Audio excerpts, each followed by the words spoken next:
Catholic Drive Time. This is your host, Adrian Fonseca. Praise be to God. It's good to be with you today, especially during this Easter season. It's so good to be on with you. Sorry, we had some technical issues on our live streaming platforms. So if you were watching there, then we got kicked off. You got to hop back on with us. But to our radio audience, they're like, see, this is why radio is better, because that doesn't get shut off on us. But praise be to God. Joining us right now is Dr. Alex. Let me see if I'm saying your last name right. Is it Lessard? Yes. Lessard, there you go. Praise be to God. Dr. Lessard, we were talking before we went to break about the getting students prepared for university. What's the situation there, and what's the difficulties, and how they overcome that, getting people prepared to actually start a college education? Like my Latin professor said, you were not taught grammar in school, which makes studying Latin much harder. That is not your fault, but it is your problem. So how do we get through this? Well, the great news is that parents have been dealing with this in very effective ways for a very long time, knowing their children and bringing them forward in formation and education according to their talents and capacities. What really is essential in those preparatory years, as you mentioned already, getting the language, the grammar, the vocabulary of the world and of yourself, starting to analyze it, logic, rhetoric, etc., and then being able to articulate the rhetoric as well. So parents are doing that very well. The key thing that Catholic educators can bring to this that no other educators seem to be able to do is know the human person, know the Christian anthropology, the human made in the image and likeness of God. That is essential because our natural desires are to know God, and a natural or a material education can't satisfy that need. So the education is really bringing the student forward towards that satisfaction, towards that ultimate goal of the beatific vision, in fact, with intellectual, moral, and religious virtues along the way. Now, in regards to that same topic, what is the purpose of education? Because most people seem to think that the purpose of education is to get a good job. And I think that is causing a lot of the errors that we have in the decline in actual education. Mm-hmm. Yeah, the purpose of education is the perfection of the person. The liberal arts are perfected in us, and the subject matters that we study are really only a piece of that whole that we ideally follow through and gain greater and greater mastery of over time, which will lead to a good job. The ability, the capacity, and the high level of human functioning that jobs require is based on the flourishing of the individual. So the technical part is not important for education for the most part. You can learn on the job, but the perfection of the person is important, and that's what we hope to do in every classroom, at home or in a charter school or in a parochial school or an independent school. Absolutely. And I want to go on with this topic, but I want to actually shift real quickly, because I was thinking while you were speaking about how great it would be to just have a ton of Catholic teachers and Catholic schools sponsoring this event, so that way they could have their teachers attend virtually. Could you talk a little bit before we move back to the question of Catholic education about how people can sign up for this? Because I'm not a student anymore, and I'm also not a Catholic educator, but I would love to attend this. But I also would say I want to contact every Catholic school, middle school, high school, college, and say, hey, sign your professors up to attend this conference. So tell me about that before we go back. Thank you. Yes, it is my goal to try to bring as many teachers, headmasters, pastors with schools, superintendents, board members, parents, and students to this conference. And we have a scholarship fund that will bring for every $1,000, we can bring a person, put them up at a beautiful hotel in a beautiful city, and immerse them in this retrieval and renewal of the tradition. We also have live streaming options, and we will have a library of these videos professionally produced for all who sign up either live or by streaming. And we're talking with dioceses already. Dr. Elias Moo, the superintendent of Denver, is interested in making this available to all the schools in Denver, the Catholic schools in Denver. And we want to reach as many superintendents as possible to do exactly what you were saying. Absolutely, absolutely. So I definitely recommend for people to go to the website. It's spelled adeodatus.com, adeodatus.com, and send this to, if you have a student in a Catholic school, send this to your teacher, send it to the principal, and say, hey, maybe think about purchasing this for your teachers that they can attend.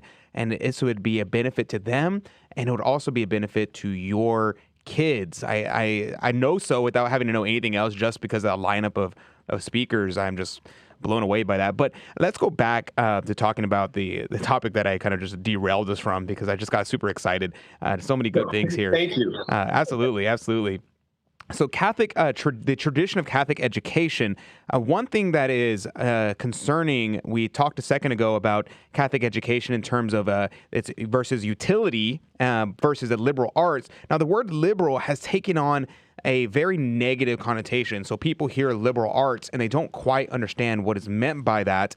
So what do we mean, and what do we not mean when we say liberal arts? Yeah, let's dispense with the political understanding of it entirely. It simply means freeing.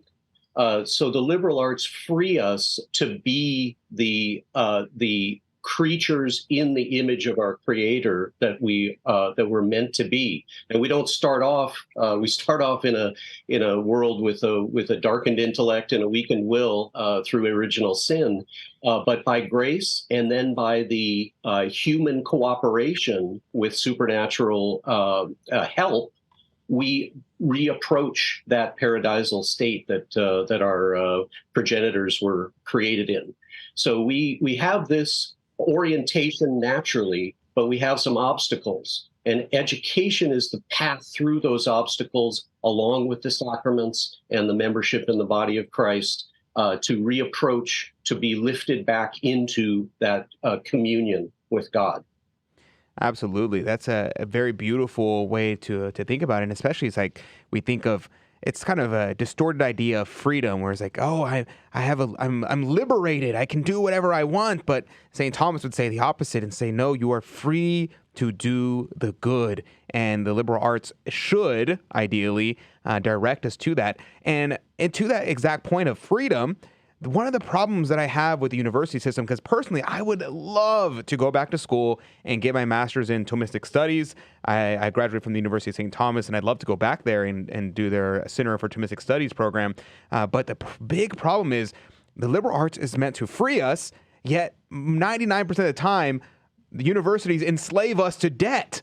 So how do we deal with wanting to pursue an education without having to be bogged down? The people will say, and they rightly say this due to the prices, oh, don't study philosophy and theology. That's a waste of money. And in one sense, of course, we want to promote the liberal arts. But in the second sense, you're right. Is it worth spending, getting $50,000 in debt to study theology, philosophy? It's a very concerning situation. What say you, Dr. Lessard? You're exactly right, and there are two things happening. One is that there is so much waste in education. Educations don't really cost, or shouldn't cost, what they do now. This is a problem of too much money and too much extrinsic money. When government funds are available, tuitions follow the funds. So that's going to change. That's in the process of changing. But you also are right that people don't understand that a liberal arts education is actually the best preparation for a high-paying job over time.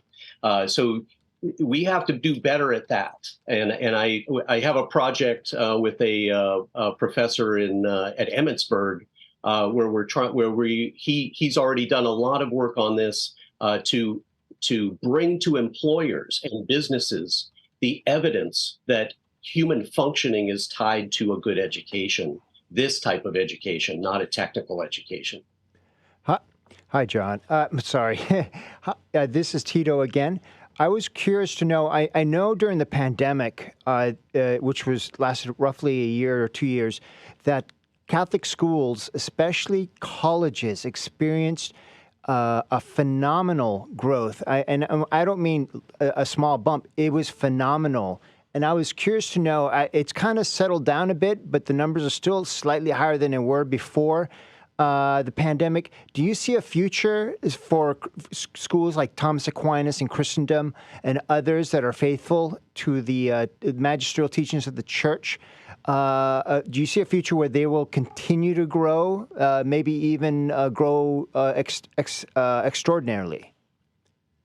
Yes, absolutely, and that's partly a function of what's been unveiled, if you will, over the last few years. But it's also just that they offer something that is going to be, I'm confident it will be increasingly clear to people that what they offer is good for the individual and for society, for business and for politics and for civics, the whole communal life of Americans. So yes, there's a tremendous demand, and we're seeing it inside the support institutions. The Institute for Catholic Liberal Education is overwhelmed. I think their number of schools has tripled over the last 3 years. And part of what we hope to do at Adeodatus is to bring together all the great organizations who have been serving this renewal of Catholic education and be able to deliver to meet that demand.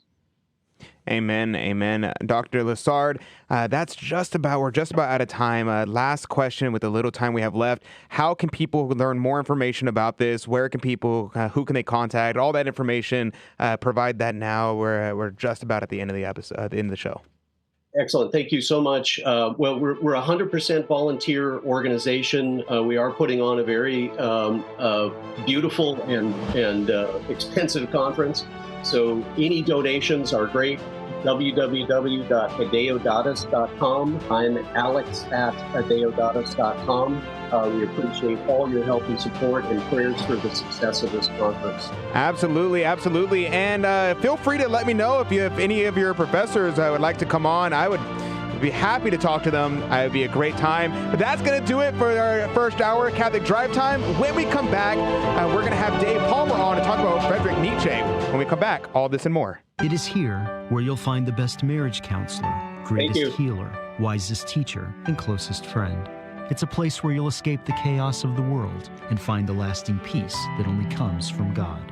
Jesus is personally waiting to embrace you now with his divine mercy and healing love. Jesus is calling you home to his Sacred Heart today. I need your mercy. I need a Savior. Hello, this is Steve Gleason with your 1-minute tool for Catholic evangelism. Here's the question for your non-Catholic friend. Your only daughter met a fine young man who was a committed Mormon. She now wants to join his church. What's your answer? Well, here's your 3 best friendship tools for Catholic evangelism. Number 1, a reason for no, doctrinal positions such as the deity of Jesus and the Trinity. Your reason for yes, you deem seemingly moral character as superseding biblical truth. Secondly, orthodoxy. Your answer is probably no, but how and why? Your resistance to Mormon doctrine does not just come straight down from the Bible. It comes from the first 5 centuries of brilliant theologians, bishops, and popes. These Catholics wrote, debated, and fought for truth. Example, in 250 AD, 311, and 417, 3 different popes excommunicated 3 different heretics, Sabellius, Arius, and Pelagius. They denied the Trinity, the eternal deity of Jesus, or taught that human effort warranted salvation. Would your pastor excommunicate a heretic? Well, unfortunately, your pastor can only remove someone from his local congregation. But that's okay. That guy will probably end up being welcomed to the church down the street. I wanted to look more into some of the questions. What about purgatory? What about Mary? What about the saints? I, of course, came across Catholic answers. I was like, well, how can I listen to them? Like, I know they're online, but I mean, that's kind of annoying. Like, I want to just get in my car and listen to them. Like, oh, there's Catholic radio. And I wanted to learn more. I was like, I can't be in like a catechism class every hour of the day. It's like, be in the car, have it on radio, listen to things, and start learning more about the faith. It worked, and I'm Catholic now. The Guadalupe Radio Network. Radio for your soul. Shining the light of truth on the path of salvation. This is the Guadalupe Radio Network. Radio for your soul.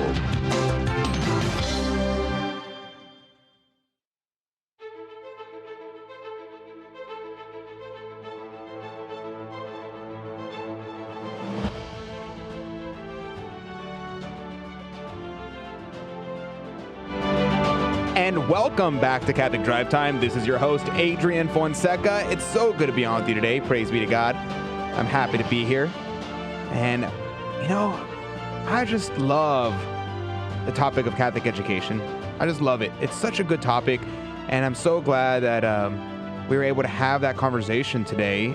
I highly recommend people, if you have someone you know who's a Catholic educator, or just any educator really, it would be good for anyone who's a educator, a teacher. Reach out to a Deodatus. Go to deodatus.com and sign up for that. It's a little pricey for an individual. If you go out of Catholic school and you can convince your principal to just pay for it for the whole school. I think I'm looking at their website. It seems to be that you can get streaming for your school for $750, which is not a lot of money if it's for the whole school. And then it's $225 for individuals. And then if you're going in person, it's $750 in person.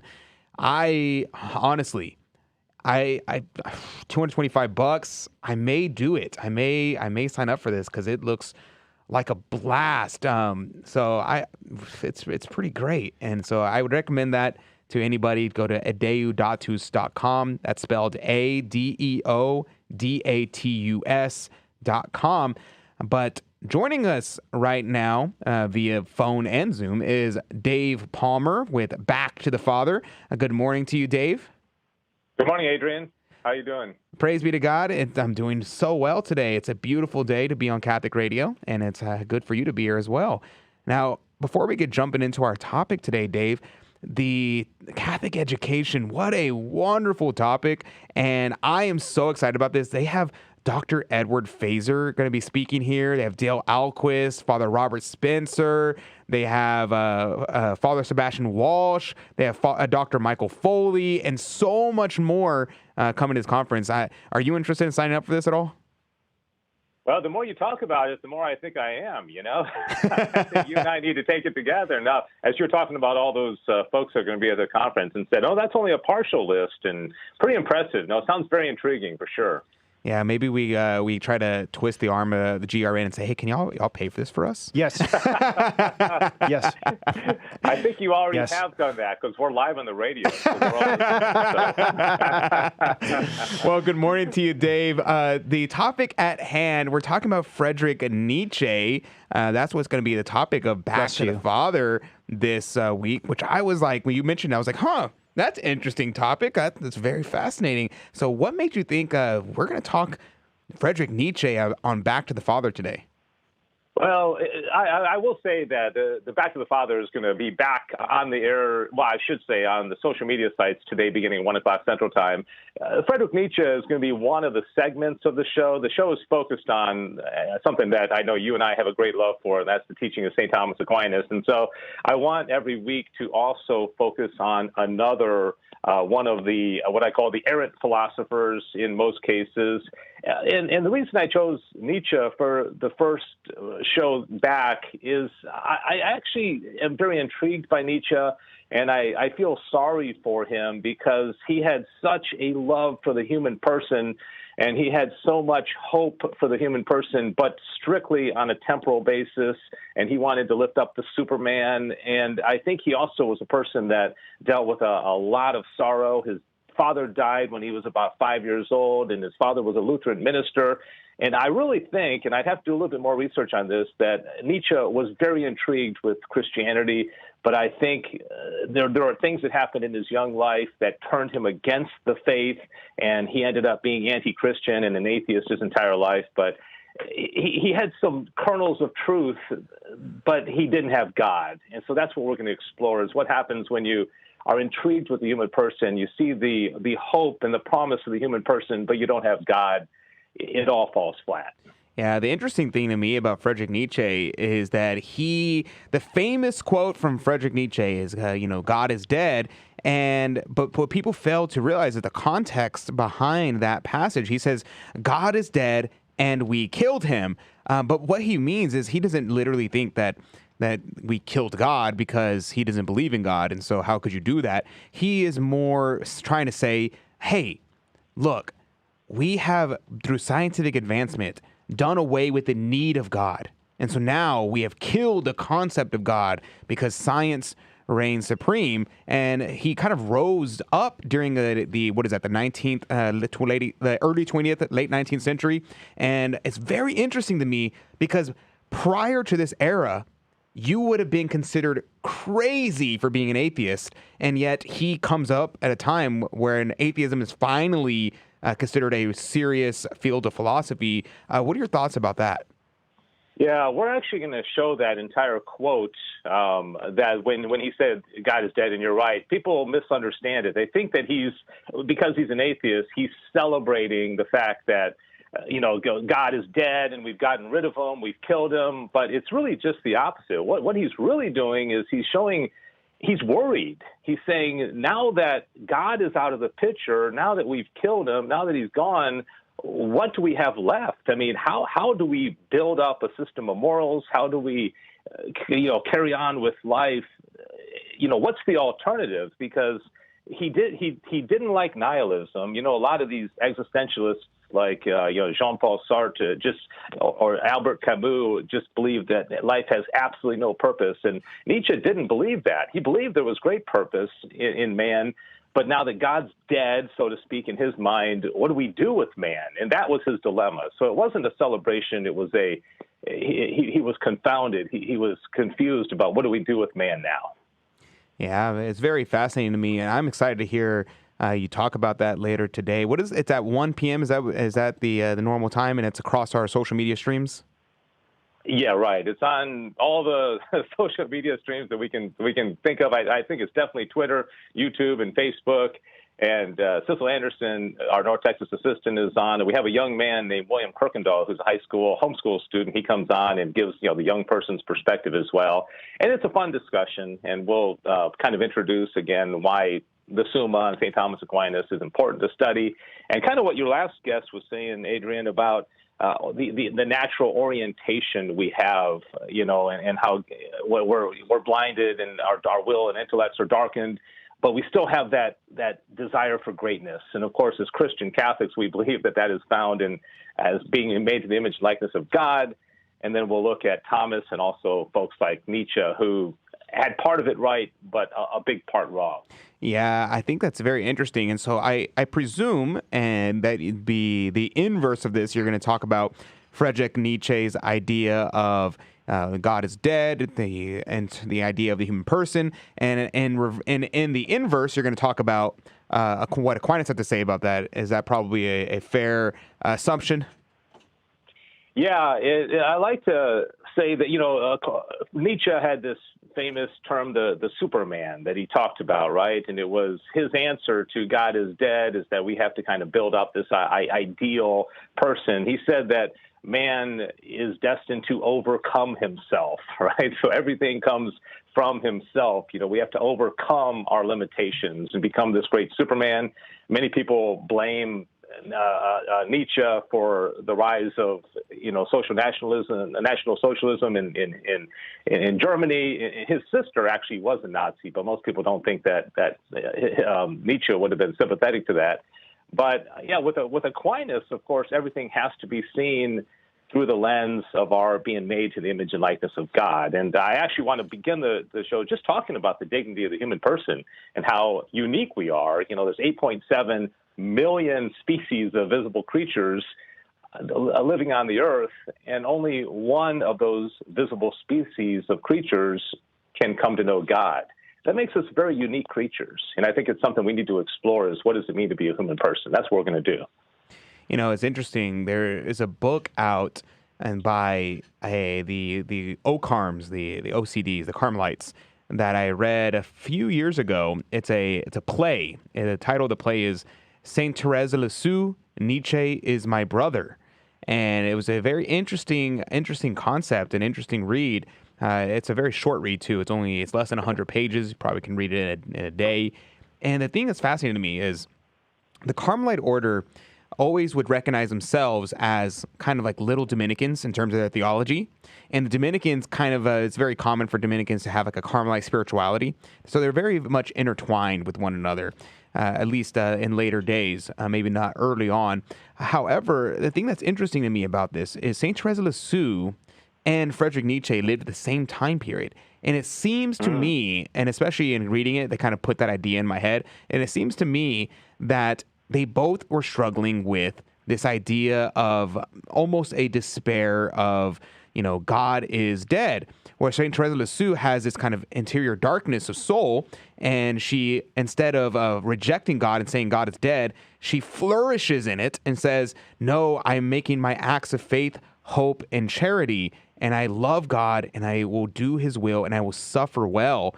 Whereas Friedrich Nietzsche seems to do the opposite. And we talked on the phone the other day kind of about the life of Friedrich Nietzsche, and I wanted you to bring that up for a second.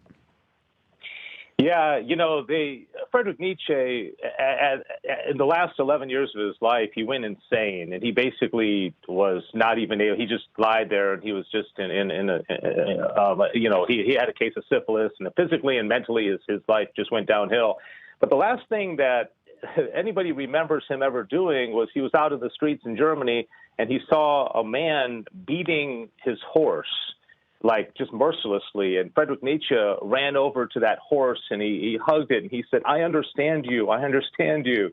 And that is this legendary story about Friedrich Nietzsche. It's the last thing he ever did. And so the reason I bring that up is that I think Nietzsche was trying to understand the meaning of human suffering his whole life. And again, when he was a kid, I think if somebody had reached him and taught him the Catholic understanding of human suffering, it might have changed the entire trajectory of his life.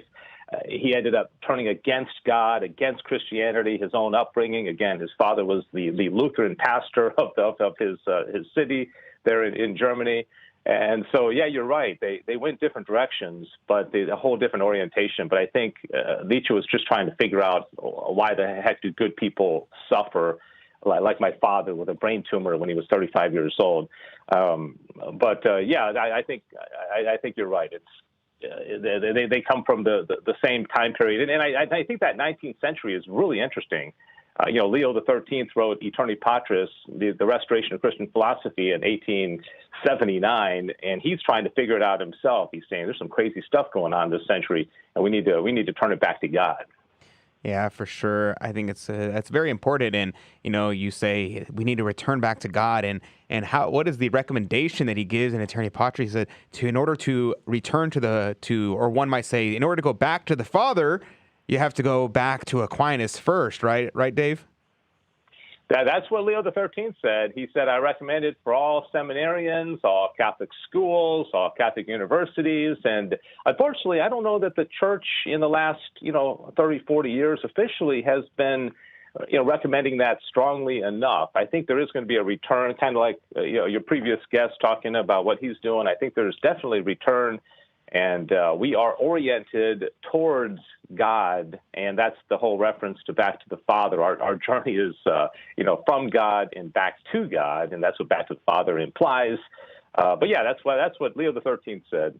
He said, let's study philosophy. Let's go back to Thomas. Amen, amen. And I highly recommend it because, I mean, that's just the way to do it. It's the clearest and easiest way to try to combat our modern errors. There we go, errors. And Dave, where can people find out more information? How can they get updates about how they can get advised and when you're going to be on? Obviously, they can find out by tuning in to Catholic Drive Times at 7 a.m. Central every Friday. But if they want to get connected with you and be able to see the show, how do they do so?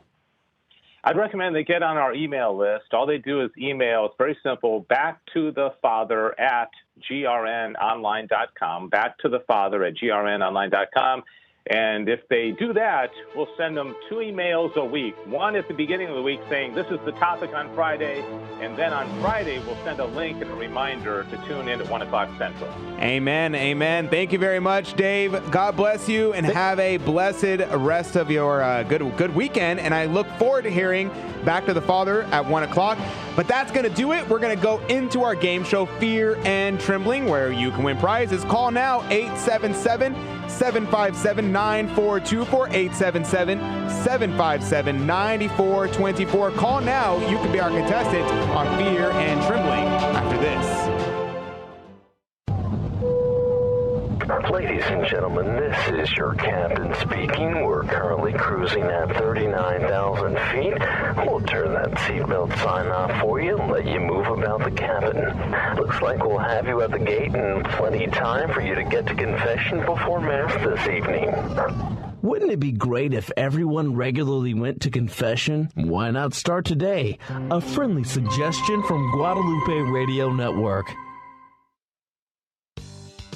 Hello, this is Steve Gleason with your 1-minute tool for Catholic evangelism. Here's the question for your non-Catholic friend. Do you really believe in a secret catching away of the church called the rapture? The pages of your Bible are empty of that type of talk. So here's your 3 best friendship tools for Catholic evangelism. Number 1, solid biblical doctrine is time-tested. This rapture idea got its wheels rolling by John Darby in about 1830. I mean, have you heard of a third coming? You know you haven't. Secondly, God's nature. There's no reasonable premise in Scripture, let alone in moral reasoning, for the results of a rapture scenario such as this. A Christian pilot is yanked, raptured, out of his jet while scores of the remaining passengers who are not Christians violently crash to their death. Meanwhile, said pilot is basking in the presence of God. This is absurd, and believe me, this is preached day in and day out. Thirdly, bad fruit. The preacher at your church says, tonight, don't you be left in that pew alone while that person next to you gets raptured straight up into heaven. That, my friend, is folly with no foundation. Hey Donnie, what do we say when we make the sign of the cross? In the name of the Father, Son, Holy Spirit. Did Mama teach you that? As parents, we're the primary educators of our Catholic faith to our children, and if you don't know your Catholic faith as well as you should, that's okay. Just tune in daily to the Guadalupe Radio Network by logging online to grnonline.com. The Guadalupe Radio Network. Listen, learn, love, and pass it on. Welcome to another round of Fear and Trembling, the Catholic trivia game show that helps you work out your salvation by the seat of your pants. It's a 50-50 chance and prizes are involved. Avoid the weeping and gnashing of teeth. Call now to take your shot, 877-757-9424. 877-757-9424, 877-757-9424. That's the number to call to be part of our game show, Fear and Trembling, where we give out prizes and you could win. So what do you have to do to be able to win the prize, you may ask? Well, that's very simple. All you have to do is dial 877-757-9424 and be our contestant on our Fear and Trembling game show. You may be asking, what am I listening to? What Fear and Trembling game show? What am I calling in about? Well, it's very simple. I have 3 Catholic trivia questions here, and I'm not going to ask you the questions. No, you don't even need to know the answers. Instead, I'm going to ask Tito the question, and he's going to give me an answer, and it's your job to tell me whether or not he's right or whether or not he is wrong. That means it's a 50-50 chance of you getting the question correct, and every right answer goes into the coffee cup of divine providence for a chance to win this week's prize, which we're giving out today, and which is what, Tito Edwards? What we're giving out today for that lucky winner for the Fear and Trembling prize for this week is a Catholic Answers book by Dave Armstrong on the popular works that have vindicated the Bible through archaeology and science.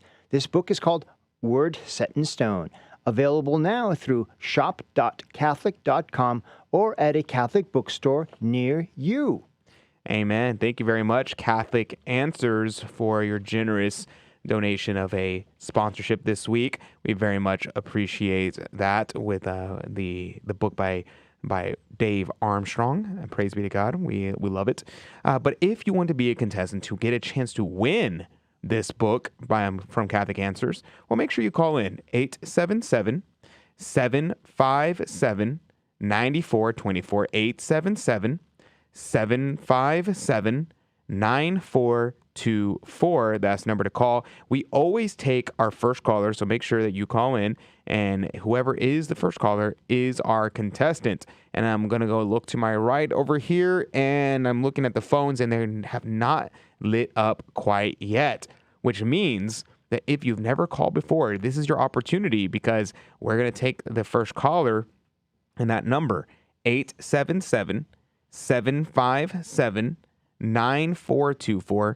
We take the first caller, so make sure you call in, and we would love to have you. And if you are not able to come on today, if you're not able to hop on by dialing 877-757-9424, then you could always join us. So you could always put us on speed dial and hop on during earlier on, and because we always take the first caller. So make sure that you can always hop on at the top of the 7 o'clock hour and wait on hold. How do you do so? Well, make sure you get that number and you put it in your speed dial so you can call in. That number, 877-757-9424. So praise be to God. We love to see it. We just had some callers come in and they dropped off. So make sure you call back in if you were just calling in. We'd love to have you on. Now, if we don't get any callers in, what we're going to do is we're going to play the game nonetheless. But what ends up happening is we're going to end up doing a little switcheroo. And I'm going to ask Tito the questions, and he's going to give the answers. And if he gets the answers right, because I'm going to switch things up on him and give him questions that he was not prepared for. Don't tell him I said that. And if for the answer he gets right, I'm going to put the person in for whoever it is that I want to put in. So that would probably be Myrna for running into her at the Shroud event yesterday is what I meant. So I'll probably give it to Myra for that reason. But it looks like the phone lines just lit up. We had the 1, 2, 3 callers just hop on. So praise be to God. Thank you very much to everybody who hops on to the Fear and Trembling game show. Joining us right now is Rosario. Good morning to you, Rosario. Good morning. What a beautiful name. I love that. Beautiful name, the Rosary. I love it. Where are you calling from, Rosario? San Antonio, Texas. San Antonio, Texas. See, not only does San Antonio have some of the best people and have our regular callers into the Fear and Trembling game show, but also they have people with some of the most beautiful names. Rosario, I love it. All righty, Rosario, where are you off to this morning? Work. To work. Praise be to God. You're doing I'm assuming that you are, let me think, you're a marine biologist. Is that right? In San Antonio? That's a good place for marine biology, I've heard. Yeah, there's a huge naval base there. Actually, we do bookkeeping. There you go. There you go. All righty, Rosario, are you familiar with how the game works? Yes, sir. Perfect. Then you know Tito can be tricky, though I'm looking at these questions here, and I got to admit, I think this is an easy day. All easy questions Friday. It's Friday. Some might say it's Friday, so we're going to be able to have a very easy question Friday. Are you ready to play the game? Yes, sir. Well, let's do it. Tito, question to you. Are you ready, Tito? I am ready, Freddy. All righty, Friday. let's jump in. The first question on the board. Which first century heretical sect believed that its members possessed a certain supernatural and natural knowledge not given to or obtainable by others? That's a tough one. Telepathy, the mentalists? The Mentalist, you say? Yes, the mentalists. That's a very fancy name. A very cool name, I might add. Well, yeah. The Mentalist. All right. I think it's the mentalist. All righty. Rosario from San Antonio, Texas. I have a dear friend of mine who's her name is Adriana. Her middle name is Rosario, and we always but I call her Adriana because that's a pretty cool name. There you go. But Rosario, the question on the board, which first century heretical sect believed that its members possessed a certain supernatural and natural knowledge not given to or obtainable by others? Tito seems to think that it's the Mentalist. 15 seconds on the clock. Rosario, what say you? Is he right or is he wrong? Wrong. He is wrong, she says. Way to go, Rosario. Praise be to God. You nailed it. Easy peasy. Well. The correct answer is Gnosticism. The prefix Gnostic refers to knowledge, and so it's a hidden knowledge, those who have the hidden knowledge. So very good. Rosario, you are doing wonderful. Are you ready for question number 2? Yes, sir. Well, let's do it. Let's do it. Question numero 2. Is marriage... Now, listen very carefully. This can be tricky. Is marriage one of the 7 sacraments? I know this is a hard question. Many people would not know the answer to this question. So, Tito, is marriage one of the 7 sacraments? As someone who is married. Thank you for reminding me. My wife will kill me if I get this wrong. Yes, it is. Interesting theory you got there. Yeah, you're trying to tell me that marriage is a sacrament? Yes. Come on, you're joking. I'm pretty certain. Okay, we're going to go with that. It was a beautiful ceremony. Rosario, the question on the board is marriage one of the 7 sacraments? Tito seems to think that the answer is yes. I don't know why he thinks that. That seems kind of crazy to me. But Rosario from San Antonio, Texas, what say you? Is he right or is he wrong? He's right. He's right, she says. Way to go, Rosario. This was like the hardest question we've ever had, and you just nailed it. Easy peasy. So way to go. You're clearly a woman of distinction, a well-educated, a theologian, one might add. But are you ready for question numero tres? Yes. And are you familiar with what the word, what language trace is? Swahili, right? No, it's actually Chinese. Oh. Yeah. A few people know that. Trace is actually Chinese for 3. But let's jump into that question. Question numero tres, Chinese for 3. What is a candidate for baptism called? Catechumen. A catechumen, you say? A catechumen, yeah. Easter was just recently. I was pausing trying to think, what were they calling them? It's a catechumen. So they're catechumens, then they become Catholics. Catholics. Okay, I see. Yeah. They transform from a catechumen to a Catholic. I like it. Yes. All righty, Rosario. What say you? 15 seconds on the clock. What is a candidate for baptism called? Tito says it's a catechumen. What say you, Rosario from San Antonio, Texas? Is he right or is he wrong? Correct. He's right. 3 for 3, or as the Chinese would say, trace for trace.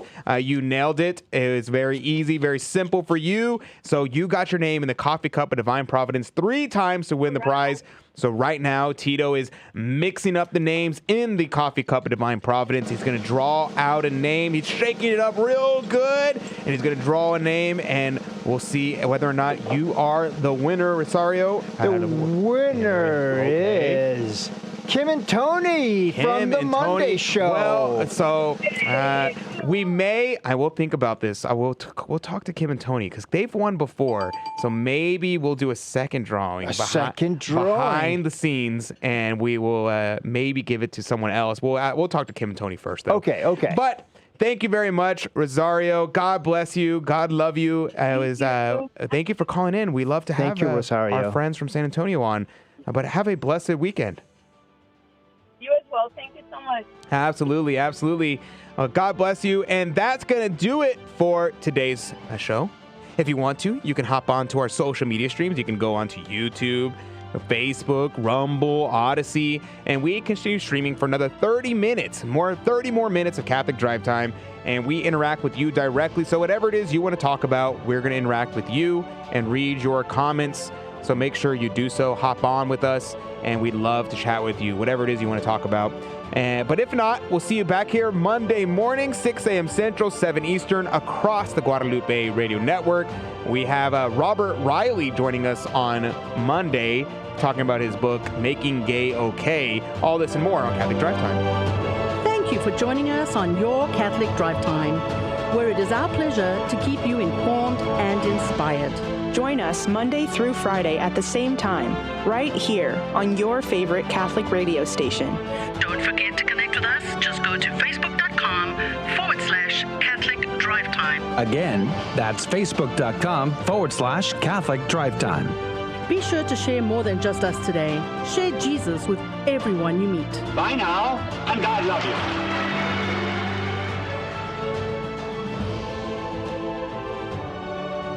Now, good morning to you. Praise be to God. Mary Malinowski says, CDT, Adrian and Tito, have you seen any of my comments on Tucker, MS-13, Proud Boys in the last days? Because I know others have seen them, and only one you commented on was the one being omitted. No, I didn't see it. Definitely didn't see anything on MS-13. Definitely didn't see anything on Proud Boys. I think I saw your comment on Tucker Carlson, though. Maybe. I don't remember. But I definitely didn't see anything on MS-13, nor did I see anything about Proud Boys. Mary also said, Tito, I'm talking Wednesday and Thursday because I know Teresa did respond to mine. Did she? I mean, I didn't see your comments, so I don't know. Let's see. Eric says, are winners drawn out of the hat? No, they're drawn out of the coffee cup of Divine Providence. Tito, you want to show them? Sure thing. There it is. So what we're going to do, since Kim and Tony were drawn out, because they've won in the past, I want to say they've won twice in the past. We're going to ask them whether or not they would be generous and allow someone else to win, and we will draw out a second name and then give it to someone else if they would be so generous. So we'll see. Because, I mean, I want more people to have opportunities to win things. But, I mean, they did rightfully have their name drawn out. Yep. Yeah. So we'll see what happens. We'll see. Let's see. Don't you all love the name Rosario? I love the name Rosario. That's for Rosary? Yeah, Rosary. Oh, yeah.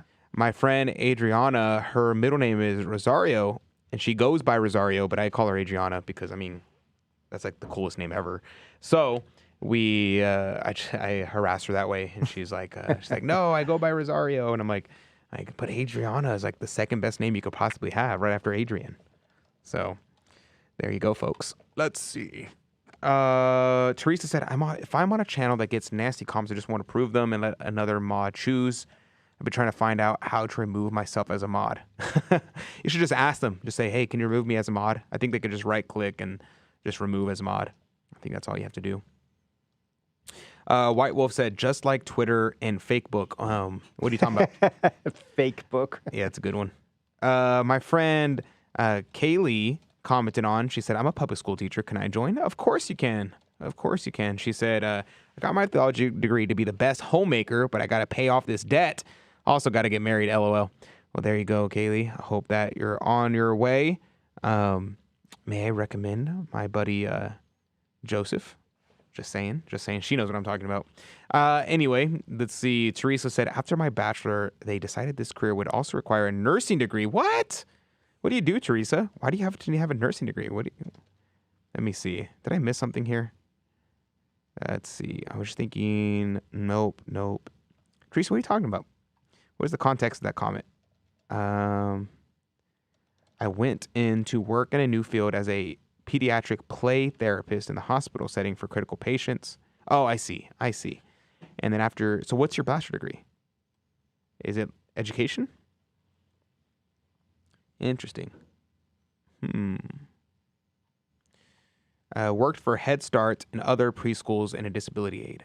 I was asked about my degree. I see. After my bachelor, they decided the career. I was never interested in nursing. Education was my thing, so I subbed all level of school. Oh, okay. Because Mary asked you, said, what does your education degree allow you to do? For I am a intellectually challenged woman who always wanted to become a special education teacher, but I never achieved this degree. I see. Do you need, what's the requirements to be a special education teacher? I don't actually know. Be curious. Let's see. Man, I'm sleepy. My eyes just like went out of focus. It's like when you have those glasses on and you got to like bring them into focus. Fogging. Yeah, and they start fogging. Just like right now, all of a sudden, I just like everything went blurry for a second. And I was like, dang, I guess I'm sleepy. Let's see. Nick says, wasn't Rosario a former contestant on Fear and Trembling? Was she? I long did not time ago. recognize the name, to be honest. White Wolf said, I'm in the Rumble chat now. I see you, White Wolf. White Wolf 17. White Wolf, I want to tell you, welcome to the Rumble. Welcome. Let's get ready to rumble. They should get the guy to do that voice, but they probably couldn't afford him. Oh, they probably could. Rumble has a lot of money, I think. You have you heard of that song before? Welcome to the Jungle? Yeah. Okay. Yeah. I know that was before your time. Welcome to the jungle. We've got what fun and games, something like that. I forget what it is. I don't know. Have I heard the whole song? I think I've only heard it in like movies. I really don't like that rock makes and roll. sense how you know about. Yeah, it's not healthy. I think I'm a firm believer that all rock and roll is demonic. So there you go, folks. Yeah, they've got what you need. Is that a line in the song? Yeah. Okay, I thought so. I was like, I think that's a line in the song, but I'm not 100% sure. Yeah, I didn't know what it was singing it in high school, but it's about drugs. Oh, really? Yeah, it's about Hollywood, Los Angeles, getting into the lifestyle, and it's partly about drugs. I did not know that. My friends and I, we just liked it because we're on a rural island, and welcome to our jungle. Whenever we played football or basketball games. Edward von Habsburg will be on with us next week, by the way. So get excited for that, guys. We're going to talk about his new book. And so if you have any questions for Edward von Habsburg, let me know. I'd be very curious. I got to shake his hand. I got to meet him in Dallas. Obviously, I didn't sit down with him and talk to him for any length of time, but I got to shake his hand and say hi. So I got to meet him, which is really cool. He'll be in America next week he's doing a speaking tour around America.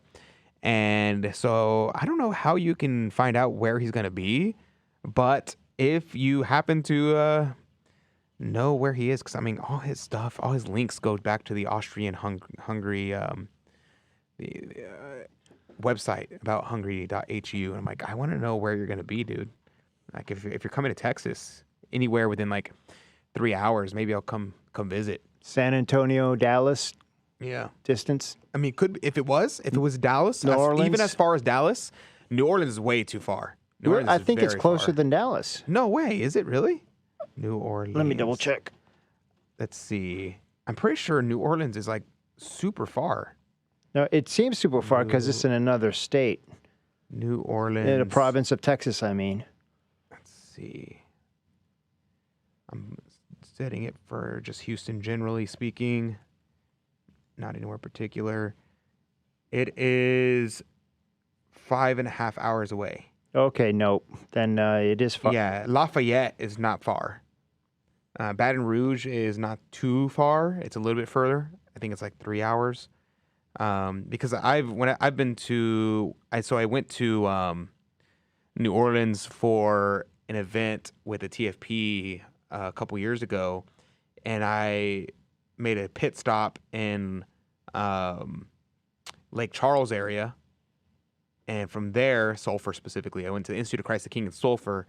ICK. And then did the rest of the trip to New Orleans afterwards. And it was like 3 hours to Sulphur and then another 3 hours to New Orleans.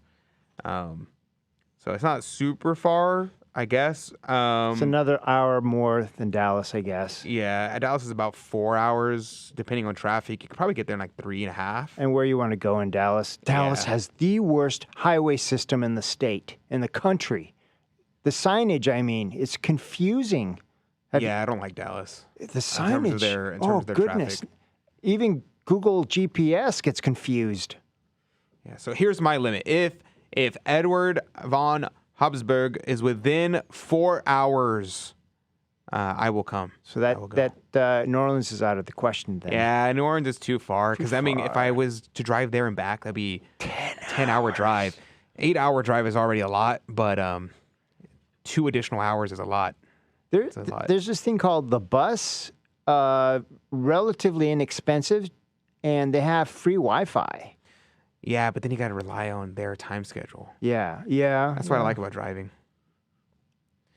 Driving is free. It's freeing. Free. Wear and tear on the car. Yeah, true. Let's see. White Wolf says, I agree. All rock and roll is demonic. The whole rock culture comes from the Banksters. The Beatles was an MK Ultra project. Tell me about that. I'm curious. MK Ultra project. What's is that? It really? That sounds familiar. It's like a FBI thing. Oh. I don't know the details behind it. Oh, it's CIA. It's a CIA thing. Tell me about that, White Wolf. I'm inclined to believe anything about the FBI and CIA, to be honest. KZ2 says, I mostly love the explanation of the No Salvation Side of the Church and the guests you just had on talking about Catholic education. That's what he liked. Very cool. You should check out, I did a long form episode on No Salvation Side of the Church, and I explained all the details and the nuances, because people are going to be like, well, what if you're invincibly ignorant and this, that, and the other, and yada, yada. And then I addressed all those issues in that episode. It's very long. So check that out. Catholic Conversations. Maybe I should leave a link. I'll find a link and send it to you guys. 9 or 10 hour long? Long form? Almost. It was like, I think it was like 3 hours long. Wow. Yeah, that's in depth. That's long form. Let's see if I can find it. I saw that Michael Knowles was on that secular program called, I never heard of it, Whatever. Oh, yeah. Where I think you the one told me about it. Yeah. I saw about an hour of it. Oh, it's not 2 hours. It's an hour and 20 minutes. It's an hour and 20 minutes? Easy peasy. Oh, short. For some reason, I thought... Oh, no, mine. Oh, yours. Yeah, yours. The Michael Knowles one is like 4 hours long. Yes. Yeah, something crazy like that. Yes. Wow, it was very interesting. And these girls are in another planet. It has gotten, it's gotten demonstrably worse since my time. Yeah. I'm glad that I'm not in the dating scene nowadays. Yeah, Father Adrian. Okay, let's see. I might be visiting my buddy Frater Garion soon, and he was emailing me. He was like, "Hey, when we come visit, do you want to meet with my vocation director?" And I'm like, "What are you trying to say, huh? What are you trying to say?" Recruiters, man.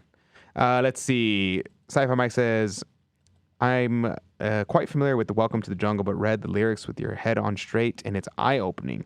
That's probably the same for a lot of popular music. Yeah, I always listen to the words, the songs, whenever they play on the radio, or not on the radio, in restaurants and stuff when I'm up and about. And when I'm out with my friends, I'll just be like, man, that song is weird. They just said X, Y, or Z, and they're like, huh, I never listened to the lyrics before. I just kind of like the music. And I'm like, you don't listen to the lyrics? Like, what's up with that? Have you heard of the song Africa by Toto? Does it go, I am Africa? Nope. Oh, nope, darn. Nope. I like that song. It's hilarious. You know what I like? Jesus is a friend of mine. Jesus is my friend. Jesus my favorite song. I have a friend in Jesus. I just love I can't find it on YouTube. Oh, yeah, you should find it on YouTube. The video is hilarious. They've got all these explanations on the bread of life, Jesus and the Eucharist. So if you could tell me what specific keywords to use, that'd help. If you look up Jesus is a friend of mine, it should pop up. Oh, friend of Jesus is a friend of mine. Yeah. Okay, yes. Okay, I don't know why I put Jesus is the bread of life. Oh, that's what you. Okay, I see. Yeah, we'll find it that way. Is a friend of mine. Okay, and they have a video. Yeah, it's hilarious. I think most of our listeners have already seen it because I showed it to everybody. We don't have to show it again. I just use it for my amusement for my breakfast break. Let me see this. This song, my buddy, friend of mine, Mr. Alvaro with the TFP, just wrote this song. The TFP just got a new bus that they got for campaigns. Where they bring a ton of men and young men around to do protests across the country, and they christened the bus the San Fernando, and they asked Mr. Alvaro, because Mr. Alvaro is like the embodiment of the Renaissance man. He can sew, he can do blacksmithing, he can paint, he can do stained glass windows, he can sing, he can make music. He's so talented. He made sculptures. The dude can do everything. And he kind of beautified the bus because it's just very plain. It's just a bus. And he also wrote a song because it's the San Fernando. Uh-huh. He wrote a song dedicated to Saint Ferdinand. And I love this song. I'm going to see if I can play it for you guys. It's one of my new favorite songs the TFP has put out. You listen to the lyrics and it's like really epic. Let's see if I can get to the words. That reminds me of a Christmas.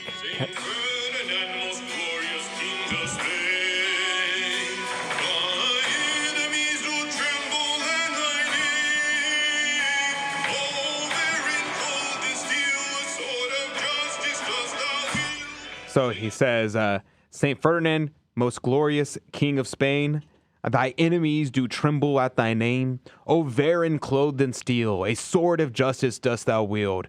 Saint Ferdinand, most glorious King of Spain. Thou crusheth heretic and Saracen the same, God's avenging arm through storm, through fight and pain. A warrior made to lead, a mighty knight on valiant steed. Saint Ferdinand, most glorious King of Spain. The first upon the walls of fortress high, a fearless grand example to inspire. Thou reconquerest the land, and thy sword remains in hand, Saint Ferdinand, most glorious King of Spain. Thy life in as noble gold refined in flame, thou honorest the Holy Virgin's name.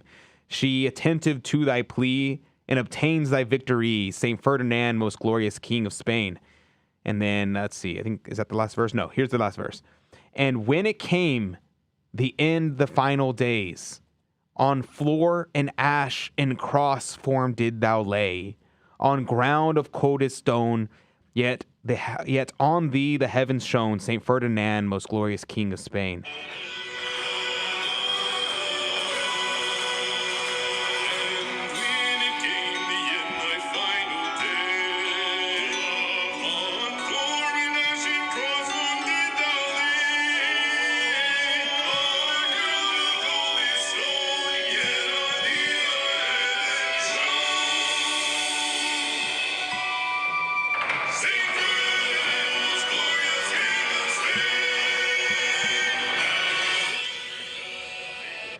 And then he says that, now in glory doth thou make thy aid be nigh. O patron, strike the blows and make the devils fly.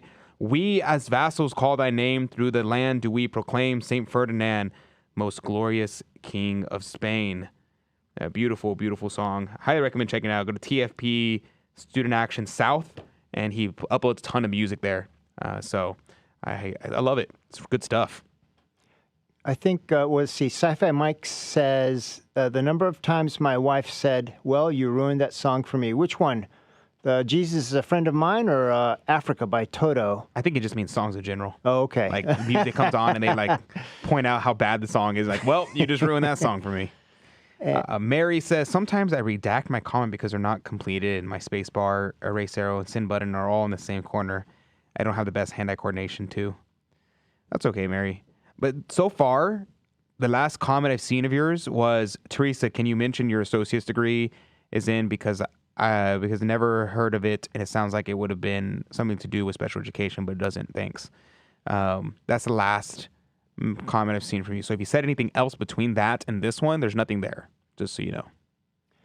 The Sci-Fi Mike on Rumble, I think the song Kyrie Eleison by Mr. Mister is good. There are a number of songs in popular music with good Christian messages, but still have to wonder if the rhythms are ungodly. I agree that I didn't know what Kyrie was, but it was a cool song back in the 80s. And I always thought that, wow, that's pretty good. They're talking about, Jesus. But, yeah, the rhythms, no, not so good at all.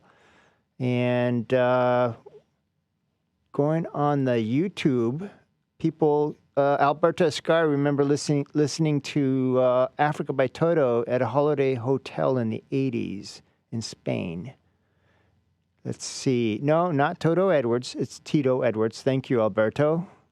And I think it got popular again. It was weird. Like 2-3 years ago, it was just every other recommendation on YouTube and Rumble for me was that Toto song. And then Weezer came out and did a remake and hit the top 10.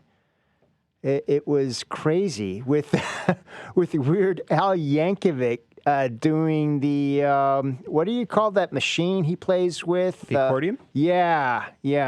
And they redid the video too with Weird Al. So Weezer came out, Weird Al doing the lead, and it was pretty good. I liked their rendition of it. So from my understanding, it came out it was a challenge like oh yeah. We can do, that they're I don't know where they were talking. Weezer was interacting with their fans online somewhere and said, oh yeah, we'll totally do that. And they did that just on the off chance, to see if, if they could even play that song. And they did, and they made a music video out of it. Then they released an entire album on 80s hits.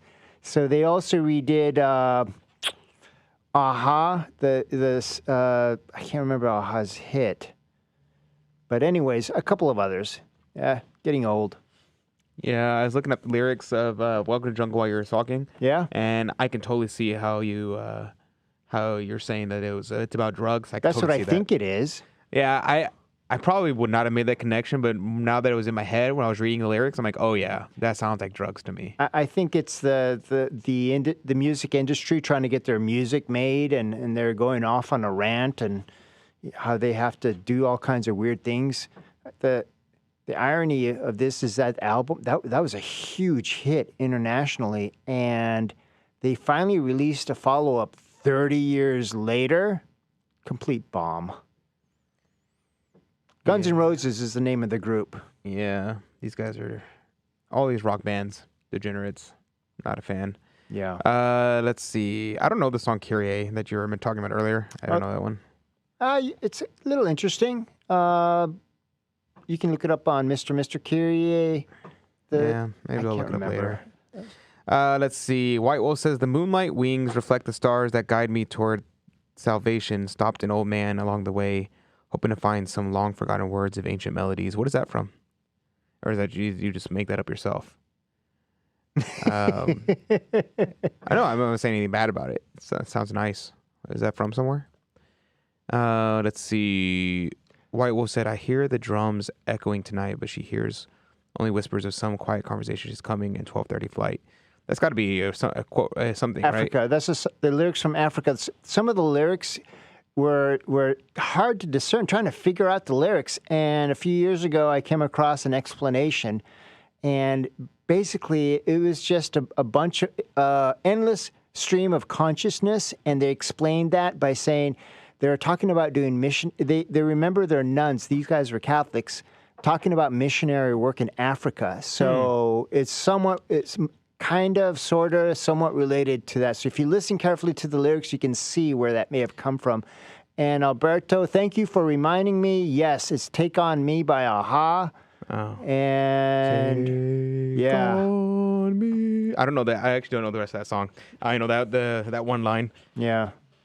Pretty neat song. Take me on. That's all I know. And then Weezer made a remake. Pretty darn good. Let's see.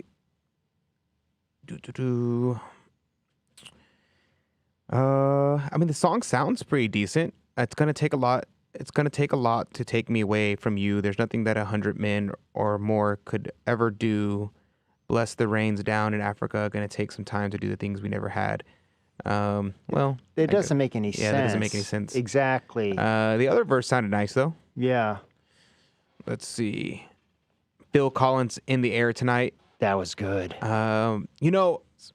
Tarzan. I am not. So I have mixed feelings about Tarzan because I like Tarzan. I like the movie, and there's elements of it that I like, but it's also very subversive. So like the song, "Don't Stop Your Crying, It'll Be All Right."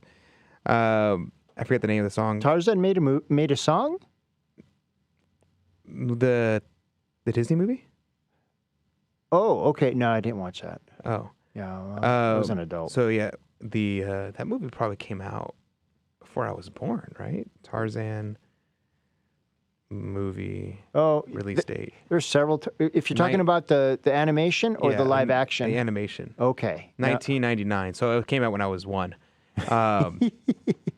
The music sucking your thumbs. Probably wasn't even doing that yet. No, I guess I won. Yeah, probably. The song says they just don't understand the way we feel. I'm trying to remember the lyrics, but I'm trying to. They were trying to be subversive? They're subversive because it's trying to anthropomorphize the animals and say like, oh, look, humans, and it says, we're not so different at all. You'll be in my heart. That's the name of the song. You'll be in my heart. There we go. I'm going to try to pull up those lyrics. And here we go. So it's a nice song, and I've heard people sing it or have it played for like weddings and funerals and things like that. But the song is about a monkey singing to a human being that they are their family, and it's like that's just not true. Also, before anybody freaks out, I know that they're gorillas, but whatever. Gorilla. That's Clayton yelling at Tarzan. They're not chimpanzees? Unfortunately not. Oh. See, come stop your crying. It'll be all right. Just take my hand and hold it tight. I will protect you from all around you. I will be here. Don't you cry. For one so small, you seem so strong. My arms will hold you, keep you safe and warm. This bond between us can't be broken. I will be here. Don't you cry. Because you'll be in my heart. Yes, you'll be in my heart from this day on, now and forevermore. You'll be in my heart no matter what you say. No matter what they say, you'll be in my heart always. Why can't they understand the way we feel? They just don't trust what they can't explain. I know we're different, but deep inside us, we're not that different at all. That's not true. We are very different. We're not monkeys. Very subversive. We are rational beings, and monkeys are not rational. And this is like a calling cry of the LGBT mob. Thank you. Was a monkey a male? No, it was his mom. Okay. It was his mom. So it was Tarzan's mom, which is a gorilla. Obviously not his real mom. Yeah. And so it's a female gorilla. And then the dad gorilla, the husband of the mom gorilla, I'm forgetting the names of the characters. It's been a while. He's like, he's an outsider. He doesn't belong here. And I'm like, well, kind of. I mean, he's not a gorilla. It is a little subversive. A lot of these Disney movies were very subversive when you look back at it. And like living in 21st century, it's like, oh yeah, these were so great. These are amazing. And and that's this is something that it's only in retrospect because of how bad everything is today that we look back and say, oh yeah, I guess they weren't so bad after all. But at the time, they were very subversive, even back then. Little Mermaid encouraged disobedience to your father, running away from home, and all these different things. Like they are not as wholesome as we like to think. They're only wholesome in comparison to how horrible everything is today. So, I don't know. There's that. White Wolf said, I would dispute that monkeys are not rational along with other higher animals. White Wolf, really? Dude. You're like smart. You're a smart guy, and you're like very rational, radical rad trad, and you're trying to tell me that there are higher animals that are rational? Nah, dude. Nah. Learning doesn't make you rational. He says animals are rational. Animals can learn. Animals can make decisions. Animals can be taught behaviors. Dogs can learn too. Yeah, they can learn, but they don't have rationality. They don't reason. Nope. They don't have syllogisms. They don't have ideas of linking things together from A to B to C. They know what they know is if I do A, then what C results. They can't tell you. They don't know why it happens. So let's see. Dolphins have names for every member in the school. And that's what people say. How on earth do we know that? Yeah. People say that. I don't know about that. They're delicious. So, I mean, that's just, if animals are rational, then we should not eat animals. Pigs are delicious, too. Yeah, pigs are delicious. Very delicious. So, yeah, I mean, that it's if animals are rational, we all have to be vegans because we should not eat rational beings. Never. It would be wrong to do so. So, it's just not right, man. It's not right. We don't, animals don't have the use of logic. They do not have risibility. They have imitation of risibility, but they don't have actual risibility.